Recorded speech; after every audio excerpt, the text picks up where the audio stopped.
Olá! Nesse vídeo, nós vamos analisar dois satélites de observação da Terra, o Landsat e o Sibers.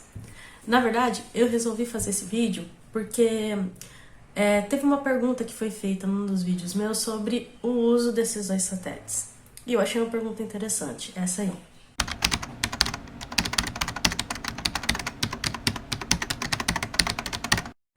Essa dúvida é uma pergunta que meus alunos inclusive trazem, né? Então eu achei mais interessante responder a essa questão mostrando as características dos satélites, para que vocês mesmos possam analisar qual é o uso de cada um, onde é melhor usar cada um. Vamos lá?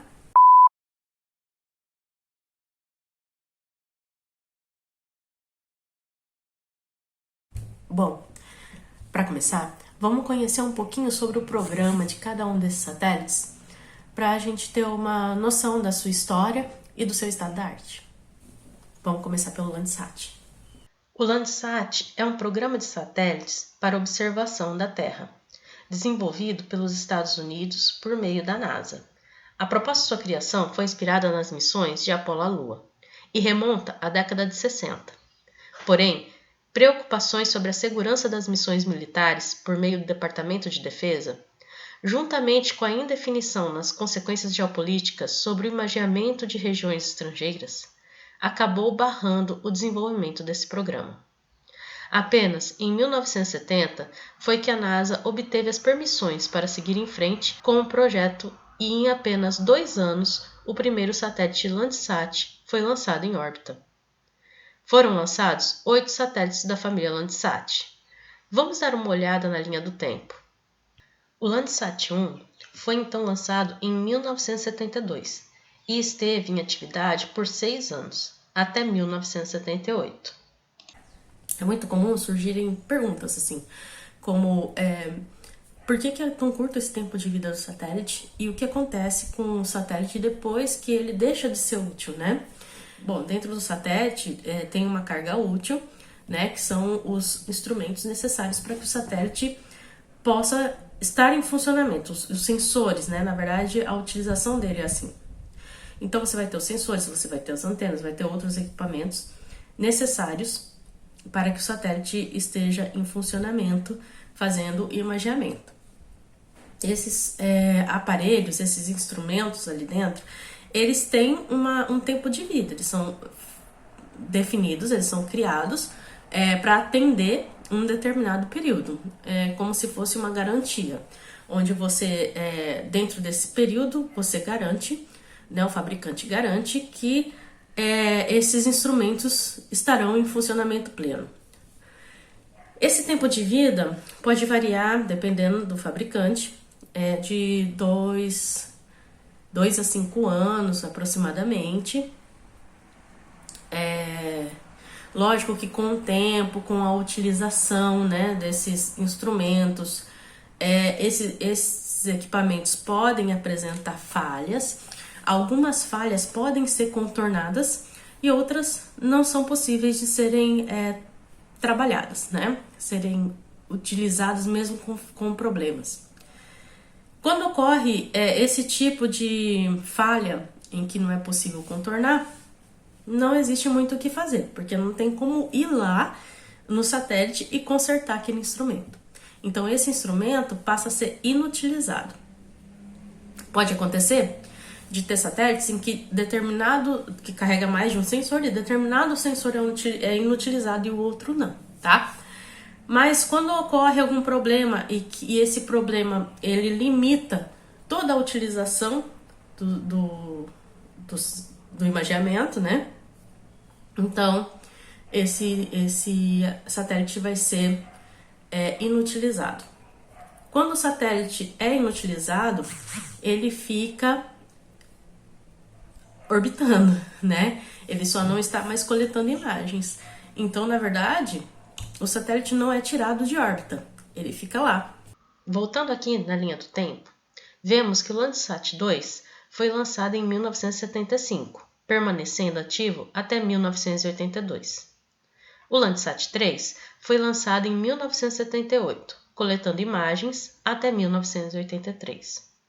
Em 1982, foi lançado o Landsat 4, que permaneceu ativo até 1993. Esse foi o primeiro Landsat a ficar tanto tempo em atividade. Em 1984, o Landsat 5 foi lançado em órbita, atuando por incríveis 28 anos e 10 meses, e chegou a entrar para o Guinness World Record como o satélite de observação terrestre de mais longo período em operação. Apesar do sucesso do Landsat 5, seu sucessor não teve tanta sorte. O Landsat 6, lançado em 1993, explodiu antes mesmo de chegar em órbita. No fim de 1999 foi lançado o Landsat 7 e durou até 2017. Sendo que em 2003, um instrumento que compensa o movimento de avanço do satélite apresentou falha. As imagens passaram a apresentar linhas duplicadas, as quais eram corrigidas antes de serem distribuídas ao público. Em 2013, o Landsat 8 entrou em órbita e até hoje se encontra atuante. A previsão é que um novo satélite Landsat, o Landsat 9, seja lançado ainda agora em 2021. Uma observação importante aqui é que desde 1972 os satélites Landsat proporcionam o imageamento da Terra. Então você tem um imageamento contínuo da superfície terrestre a partir desse ano. Isso com certeza é uma vantagem para os satélites Landsat. Agora, vamos ver um pouquinho sobre o CBERS. O programa CBERS é um programa de satélites de observação terrestre desenvolvido em conjunto entre a China e o Brasil. O acordo dessa parceria sino-brasileira foi assinado em julho de 1988 e envolveu o INPE, Instituto Nacional de Pesquisas Espaciais, e a Academia Chinesa de Tecnologia Espacial. O programa já definia desde o princípio a construção de dois satélites idênticos, denominados CBERS-1 e CBERS-2, sendo que nesse primeiro acordo a contribuição dos países era 70% da China e 30% do Brasil. O CBERS-1 foi lançado em 1999. Ele atuou até março de 2003. Neste mesmo ano foi lançado o CBERS-2, que começou a coletar imagens de outubro de 2003, funcionando até 2009. Portanto, houve uma lacuna de 7 meses sem imagens em 2003. Em 2000, um ano após o lançamento do CBERS-1, foi assinado um novo acordo entre o Brasil e a China para desenvolvimento de mais dois satélites, CBERS-3 e CBERS-4. Dessa vez, com a proporção de custos de 50% para cada país. A previsão do lançamento do CBERS-3 era 2008.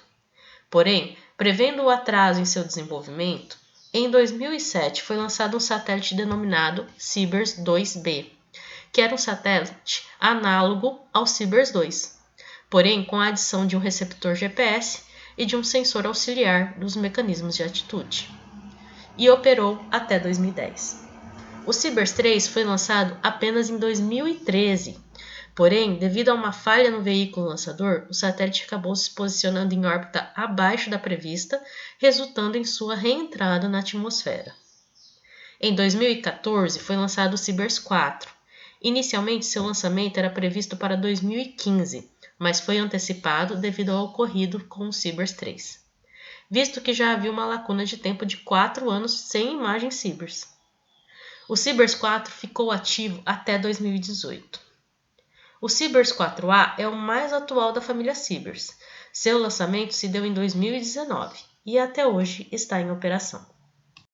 Agora que já sabemos um pouquinho sobre os programas CBERS e Landsat, vamos dar uma olhada nas características, nas resoluções dos satélites Landsat 8 e CBERS 4A. Importante, se você não sabe ainda a definição entre o que são as resoluções dos satélites, então dá uma olhadinha aqui no card, onde eu explico quais são as resoluções e quais as características delas. Tanto o Landsat 8 como o CBERS 4A são considerados satélites de média resolução espacial. Entretanto, nesse quesito, o CBERS 4A apresenta uma certa vantagem. O Landsat 8 possui dois sistemas sensores, um multiespectral, sensor OLI, e um termal, sensor TIRS. O sensor OLI apresenta uma resolução espacial nas bandas multispectrais de 30 metros, e na banda pancromática a resolução espacial é de 15 metros. Já as bandas termais do sensor TIRS apresentam resolução espacial de 100 metros. O Sibers 4A carrega 3 sistemas sensores: multispectral IPAN de ampla varredura, WPM, uma multispectral, MUX, e uma de campo largo, WFI. O sensor MUX apresenta resolução espacial de 16,5 metros. O sensor WPM apresenta resolução espacial de 8 metros para as bandas multispectrais e 2 metros na banda pancromática.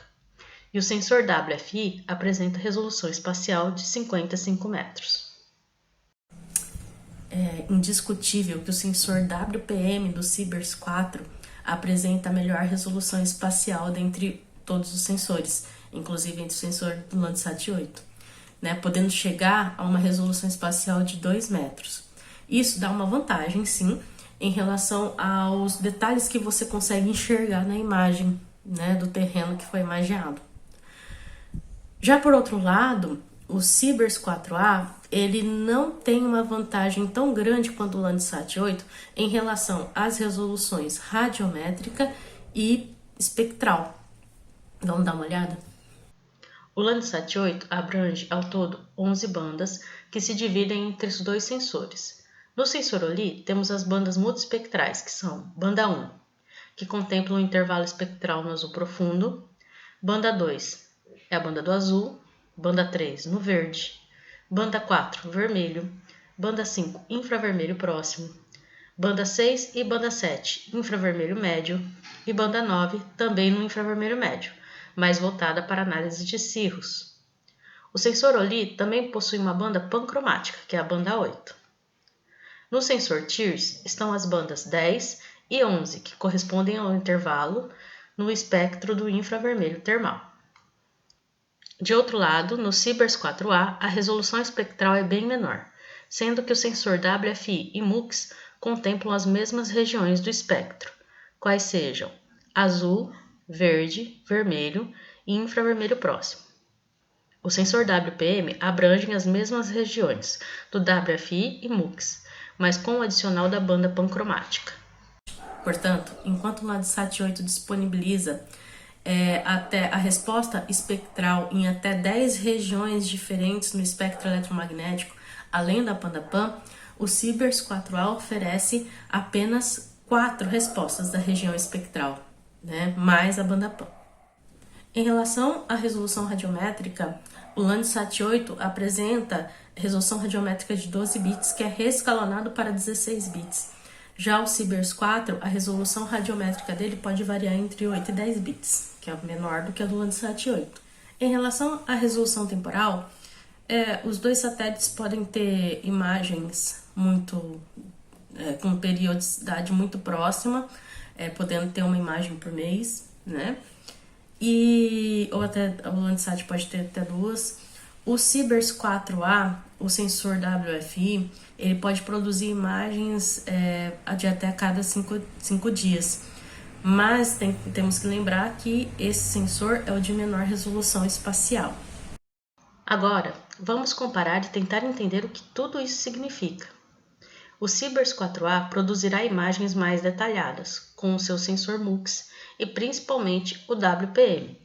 A vantagem é conseguir enxergar elementos menores na imagem, facilitando a interpretação e a coleta de informações que não são visíveis nas imagens do Landsat 8, por exemplo, o qual enxergará apenas elementos com 90 metros quadrados ou mais. Então, por exemplo, se para o seu trabalho o detalhamento de 2 a 4 metros de resolução espacial é importante, então a sua escolha tem que ser, entre esses dois satélites, o Sibers 4A. Em relação à caracterização espectral dos elementos da superfície terrestre, o Landsat ganha em disparada, tanto pela quantidade e região do espectro eletromagnético abrangida, quanto pela quantidade de tons de cinza produzidas na imagem, para representar a energia eletromagnética refletida pelos alvos. Se para o seu trabalho, portanto, é importante que seja analisado a resposta espectral dos alvos em diferentes regiões do espectro, por exemplo, para você criar uma assinatura espectral. Então, é mais sensato utilizar o Landsat 8, já que ele proporciona maior resolução espectral e radiométrica. Além disso, o Landsat 8 é o único dos dois satélites que vai oferecer informações sobre análises hidrotermais e de temperatura da superficial do solo.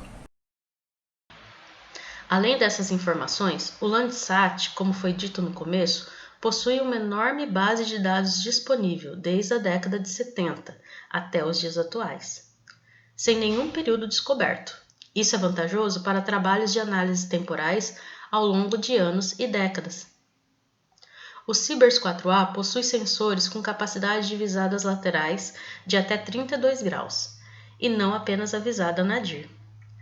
Essa característica proporciona a capacidade de gerar pares estereoscópicos, além de permitir que mais imagens sejam tomadas do mesmo local, mas num tempo mais curto, o que facilita a análise de fenômenos dinâmicos. Portanto, respondendo à questão que foi feita, tanto o Landsat 8 quanto o Sibers 4A, eles são amplamente utilizados. Em primeiro lugar, porque suas imagens são distribuídas gratuitamente, isso já é uma grande vantagem. E, em segundo lugar, porque dependendo das características de cada um dos satélites, com certeza cada um deles, ou o Landsat 8 ou o Sibers 4A, vai caber direitinho naquilo que você precisa para o seu trabalho. Bom, espero que vocês tenham gostado desse vídeo e aproveitado as informações apresentadas aqui. Até mais!